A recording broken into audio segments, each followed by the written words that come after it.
Hey guys, welcome to episode 18 of my Create This Book series.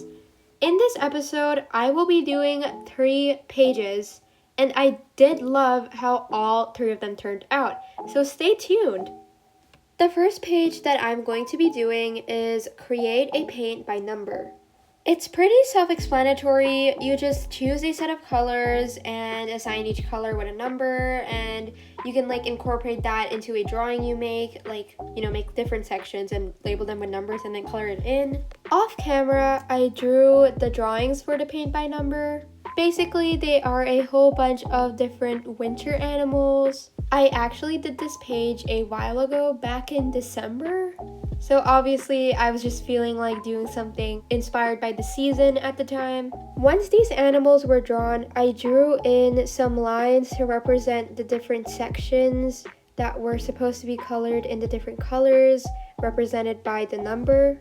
For most of this page, I basically tried to plan out in my head where I wanted which number to go, and then I colored it in to make it feel more like I was actually doing the paint by number. But on some of the areas of these animals, I decided to color it in first, and after coloring, I would just outline the different sections of colors and then put the number in.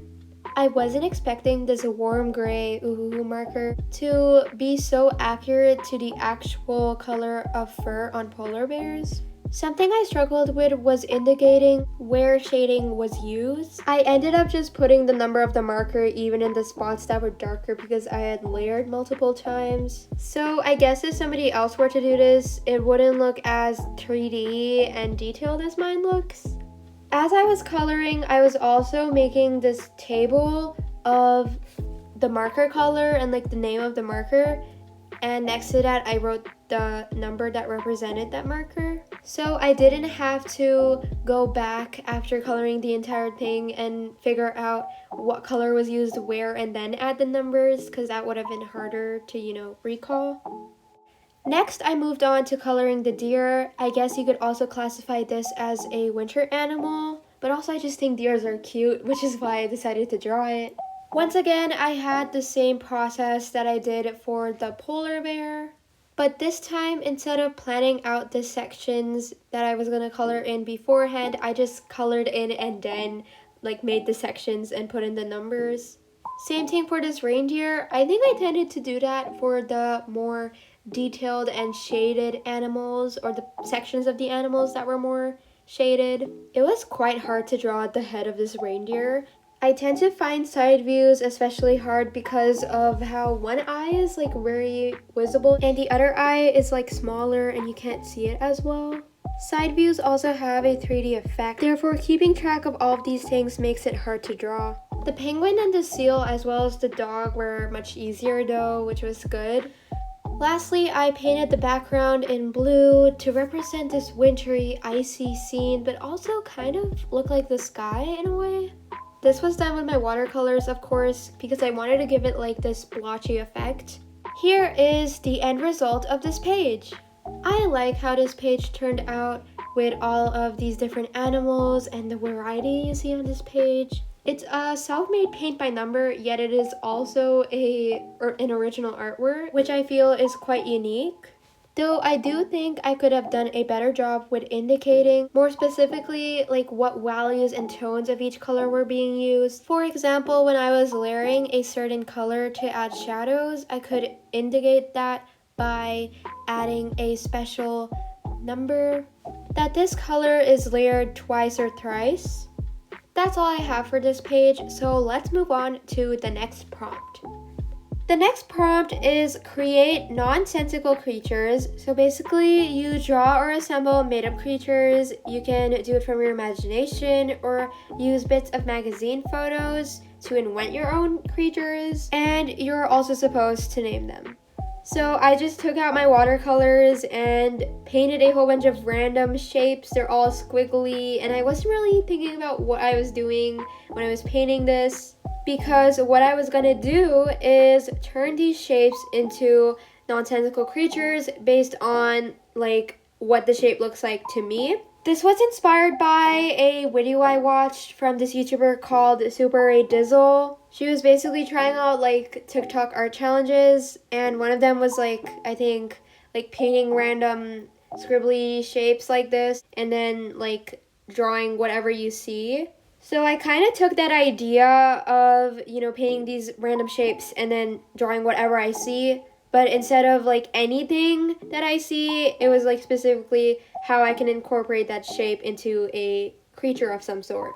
The color scheme for this page was yellow, green, blue, and red. I really wanted to keep this page bright, fun, and simple to give it like a colorful and playful vibe. Since I wasn't really feeling like making this too detailed, if I wanted to, of course I could have like made super detailed like dragon fantasy creatures, but I wasn't feeling that day, so I decided to keep it easy, abstract and simple, because my pages in my Create This book tend to be like really detailed and they take a lot of time, so I was really craving just having a more easy page to do that was quick and fast. After I painted in these random shapes, I went over this with some shading. I also added a second coat before I did that, just so everything looked more opaque. Next, it was time to turn these shapes into creatures, so I basically just identified where I wanted the head to be, where I wanted the two arms.